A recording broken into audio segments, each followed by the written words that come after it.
Hello viewers, welcome to my YouTube channel. Get ready for heart-touching stories.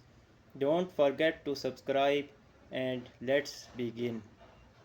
The weight of a Neme family story. The announcement came during dessert. That was the part nobody talked about afterward, the timing of it. Not at the beginning of the dinner when everyone was still finding their seats and exchanging polite hugs and commenting on how much the kids had grown. Not in the middle when the wine was flowing and the conversation was loose and forgiving. No. Marcus waited until Grandpa Edmund had just set down his fork after the last bite of his birthday cake, until the candles had been blown out and the wax was still smoking, until the room was warm and full and everyone felt safe. Then my brother stood up and said what he said. Should tell you about the name first, Caldwell, that's it.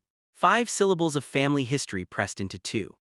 Our great-great-grandfather, Thomas Aldous Caldwell, had built a lumber business from nothing in rural North Carolina in 1887. He'd built it with his hands, literally. The calluses never left his palms, according to family legend, even in his 90s. He'd passed the business to his son, who passed it to his son, and somewhere along the way the business became less important than the name itself. The name became the thing.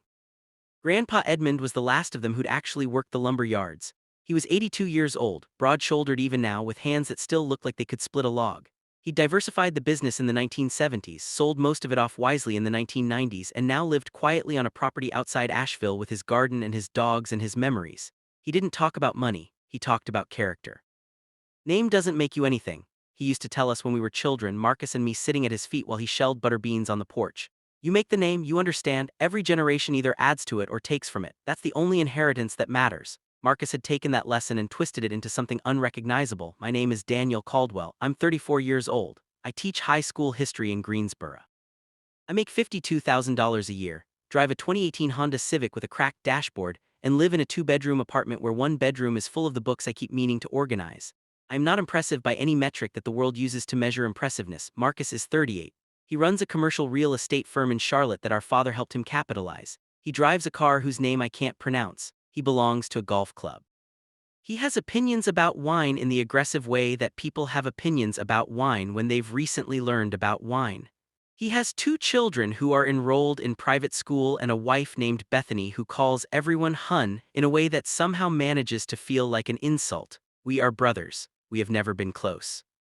But until that birthday dinner, I had believed we had arrived at a kind of détente, the armed, polite neutrality that adult siblings sometimes achieve when they decide that the relationship is worth more than the conflict. I was wrong about that. The dinner was for Grandpa Edmund's 82nd birthday. The whole family had gathered at Uncle Robert's house in Asheville, my parents, my Aunt Cecilia and Uncle Robert, their 3 kids, Marcus and Bethany and their 2 and me. I'd driven up alone. I didn't have anyone to bring, which had already been the subject of 2 pointed comments from my mother before the salad course. The evening had been pleasant enough, mostly. Grandpa Edmund had seemed genuinely happy, which was the only thing that mattered. He told the story about the lumber yards again, the one about the frost of 1962, and everyone had laughed in the right places, and my cousin Adrian had gotten the old man to dance for approximately 45 seconds before he declared his knees were staging a rebellion. I had been sitting at the far end of the table talking with Adrian about her graduate program when Marcus stood up. He tapped his glass. The room quieted. I just want to say a few words, he said, smiling the smile that had been working for him since he was 9 years old, wide and confident and calibrated. About family, about what it means to carry a name. I should have known then, something in the set of his shoulders, something rehearsed. Grandpa, he said, turning toward the old man, you've spent your whole life building something, not just a business, a legacy, a standard. He paused for effect. He was good at pauses. And I think about that every day when I'm working. Every deal I close, every building that gets built, I think about what it means to be a Caldwell, to earn that name. People were nodding. My father had his proud face on, and I think, Marcus continued, and something in his voice shifted, sharpened, that not everyone at this table has that same relationship with the name. His eyes moved slowly, deliberately to me. Some of us have coasted. Some of us have been content to let the name do the work while they do as little as possible with their lives. The room went very still. Daniel, he said, and now he was looking directly at me. I say this with love as your brother. A Caldwell is supposed to build something. That's what the name means. And I'm sorry, but teaching high school, he said the words like he was describing a minor but persistent rash. That isn't building anything. That isn't carrying a name. That's hiding behind one. He sat down. He was still smiling. For a moment, nobody spoke. I could hear the refrigerator humming in the kitchen. I could hear Bethany exhale in what I can only describe as quiet satisfaction. My mother had her hand over her mouth. My father was looking at the table. I felt something happen in my chest, not quite pain, not quite anger, something that was both and neither. The particular humiliation of being reduced in public, in front of the people you love, by someone who knows exactly which words will find the soft places in you. I opened my mouth. I didn't know what was going to come out of it. I didn't get the chance to find out. Grandpa Edmund's chair scraped back from the table. He didn't stand quickly. He was 82 and he did knee surgery 3 years ago, and he took his time getting to his full height, which was still, even now, impressive. 6 feet and some change. With the posture of a man who had spent decades in physical work and never quite stopped carrying himself that way, the room was watching him. He picked up his glass of sweet tea. Edmund Caldwell had not touched alcohol in 40 years, and he looked at it for a moment as though he was considering something. Then he set it back down and looked at Marcus. "Stand up," he said. His voice was quiet. That was the thing about my grandfather, he never needed volume. His voice had a quality that made you understand, immediately and completely, that the instruction was not optional. Marcus stood. He was still wearing the smile, but it had lost some of its confidence. It was working harder now. "You gave a speech," Grandpa Edmund said. "Sir, I didn't ask you a question. I said you gave a speech." Marcus closed his mouth. "Been sitting here," the old man said, "for about 60 years, watching people confuse the size of their wallet with the size of their character. It never gets less embarrassing to witness." He paused. "Now I'm going to tell you something, and I want you to hear it properly, because I'm only going to say it once and I won't be repeating it for anybody." Refrigerator kept humming. Nobody else breathed. "Your brother," Grandpa Edmund said, "taught the son of a family I've never met to read. I know this because that boy's mother sent me a letter 3 years ago. Found my address somehow, Lord knows how, and wrote to tell me that her son had a learning disability that every school had written him off over, and that Daniel spent 2 years of lunch breaks and after-school hours working with him until that boy could read a full chapter book on his own." He let that sit in the air for a moment. "She wanted me to know," she said, "that a Caldwell had changed her family's life. She wanted the family to know what kind of man Daniel was." I had not known about the letter. I did not know how to arrange my face. "Have a folder," my grandfather continued, his eyes still on Marcus, "that I've kept for 30 years. Letters mostly, phone calls I've written down, stories people have told me about members of this family. When your father negotiated a fair price for the Henderson property back in 1987 instead of the price he could have gotten, because he knew the Hendersons were in trouble and couldn't afford a fight, that's in the folder.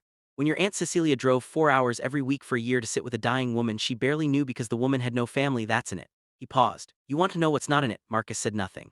"A single real estate deal," Grandpa Edmund said. "Not one. I've got nothing against real estate. I've got nothing against money. I built a business. I understand what it takes. But I have never in 82 years on this earth heard a dying person wish they'd closed one more deal. I have never stood at a graveside and heard someone say the thing they'd miss most was how efficiently a man worked a room at a networking event." He finally moved slowly, unhurried, walking around the table until he was standing beside me. He put his hand on my shoulder. His hand was enormous and warm, and I felt the weight of it down to my spine. "You want to tell me about the Caldwell name?" he said, still addressing Marcus. "I'll tell you what the name means. The name means you leave things better than you found them. It means that when you walk out of a room, out of a life, out of this world, the people who were in that room with you are better for having been there. That's all it has ever meant. That is the only inheritance I have ever cared about passing on." He looked around the table then at all of us, one by one, the slow, deliberate gaze of a man who has earned the right to be heard. "Daniel teaches history," he said. "He teaches children where they come from. He teaches them that they are part of something longer and larger than themselves, that the choices people made before they were born shape the world they live in, and that the choices they make will shape the world for people who aren't born yet." He paused. "If you can think of something more important than that to teach a 16-year-old, you go right ahead and tell me what it is." He walked back to his chair. He sat down. He picked up his glass of sweet tea. "Now," he said, "somebody cut me another piece of that cake. It's my birthday." Nobody spoke for a long moment. Then Adrian laughed, not a mean laugh, just the laugh of someone who has been holding their breath, and the tension broke like a fever, and Aunt Cecilia got up to cut the cake, and the room slowly, cautiously began to breathe again. Marcus sat down. He didn't look at me. His jaw was very tight, and his face was a careful arrangement of composure that I recognized as the face he made when he was working very hard not to show what he was feeling. Bethany had her hand on his arm. I watched him decide in real time not to say anything else. I looked at my grandfather. He caught my eye and gave me a small nod, just a small one, barely perceptible, and then he accepted his cake from Aunt Cecilia and turned to ask Adrian about her graduate program, as if nothing had happened. As if he hadn't just done the most significant thing anyone had ever done for me. I stayed after everyone else had left. Helped Uncle Robert and Aunt Cecilia with the dishes, waited until Marcus and Bethany had bundled their children into the SUV and driven away without a significant goodbye. Waited until the house was quiet and my grandfather was sitting on the back porch with one of his dogs and the last of the evening. I sat down next to him. For a while we didn't say anything. He was watching the tree line the way he'd always watched tree lines, the patient attention of someone who has learned that the world will show you what it wants to show you if you stop demanding that it hurry up. "You didn't have to do that," I finally said. "I know," he said. "I would have been okay." He looked at me then, and his expression was something I didn't have an exact word for: fond and serious, and somewhere underneath both of those a little sad. Daniel, he said, I've been watching you be okay your whole life, watching you absorb things and be okay and move on and not require anything from anyone, and I've always admired that about you. He paused. But there's a difference between being resilient and being invisible.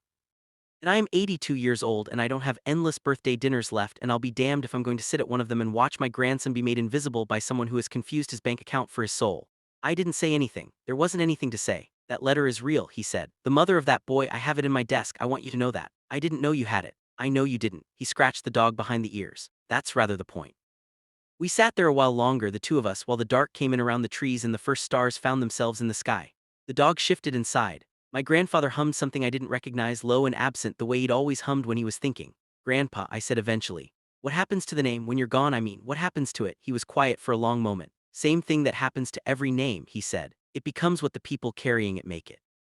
That's the whole thing, son. That's always been the whole thing. He glanced at me sideways. I'm not worried about what you'll do with it. He said it simply, without ceremony, the way he said most important things. I held it carefully, the way you hold something that matters. The dog put its head on my grandfather's knee. The stars kept coming out. The names a family chooses to honor say everything about what that family has actually decided to value. Sometimes it takes an old man and his sweet tea to remind everyone in the room what they agreed to believe in, before the money came, before the comparison started, before someone confused achievement with worth. Some names are built from lumber and labor. Some are built one unwitnessed afternoon at a time, with a child who couldn't read in a classroom that nobody photographed, for a folder that a grandfather kept for 30 years. Both count, only one of them is harder to fake.